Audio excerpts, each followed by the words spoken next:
C'est qu'en fait, on va régler un problème de volume la première saison, de qualité fourragère, parce que l'herbe de Soudan, on le voit par l'utilisation des rations, elle est vraiment intéressante à introduire dans les rations.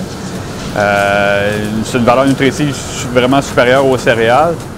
On améliore beaucoup aussi la qualité de fermentation dans les silos. Fait que j'ai pas eu beaucoup de doutes, parce que je me fie à Luc, il m'a dit que ça soignait bien vache, fait que je me suis fié à lui. Fait que j'ai pas eu de doute, je me suis dit, l'essayer puis je vais voir. En fait, l'hiver passé, j'avais une discussion avec Patrice pour planifier la prochaine saison de semis, puis on avait fait en fait un essai d'implantation avec herbe de Soudan, puis un semis conventionnel comme il avait l'habitude de faire, puis ça, c'est ce qui était convenu. Puis moi, ça, j'en soigne gros, là. J'étais à 50 % de la ration de fourrage, c'est ça, là.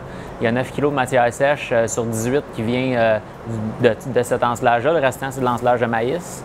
Puis, mais en même temps, c'est ça, le Soudan, ce que ça fait, c'est que vu que c'est bien sucré, ça se stabilise beaucoup plus vite qu'un ensilage normal. Ça signifie que l'ensilage atteint une stabilité rapidement, puis parce que le fourrage il est stable rapidement, bien, c'est la consommation après des animaux qui risque d'être qui va revenir à la normale beaucoup plus rapidement que mettons un fourrage traditionnel là, légumineuse graminées là, qui va prendre plus de temps.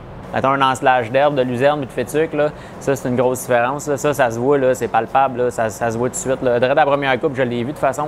En dedans de 3, 4, 5 jours, là, ça stabilise là, quand même assez rapidement. Là. Facilement 2 fois plus vite qu'un ensilage de luzerne et de fétuque normal, mettons. Là. Ça se stabilise beaucoup plus vite. Fait que là, je veux pas la conséquence négative d'un table est pas mal moins grande. Là.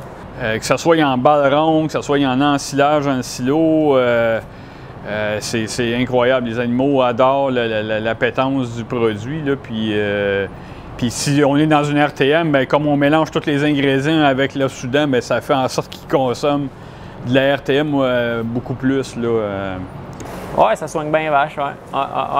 Moi, c'est vraiment le mandat que je me suis donné d'essayer de valoriser le plus possible ce qui était produit ou ce qui peut être produit sur la ferme, puis essayer de le maximiser le plus possible dans la ration, puis valoriser vraiment ce qui est fait sur la ferme. Essayer de diminuer le plus possible les intrants de l'extérieur. Bien, le lait, ça paraît...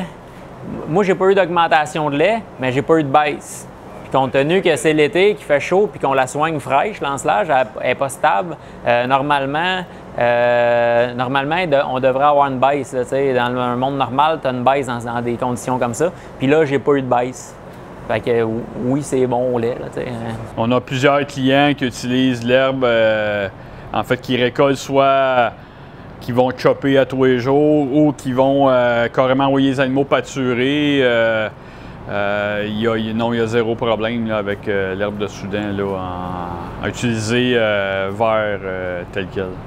Le mieux, c'est de l'essayer, c'est clair. Là. Ça, il n'y a pas de doute là-dessus. Là. Faut l'essayer, faut l'essayer.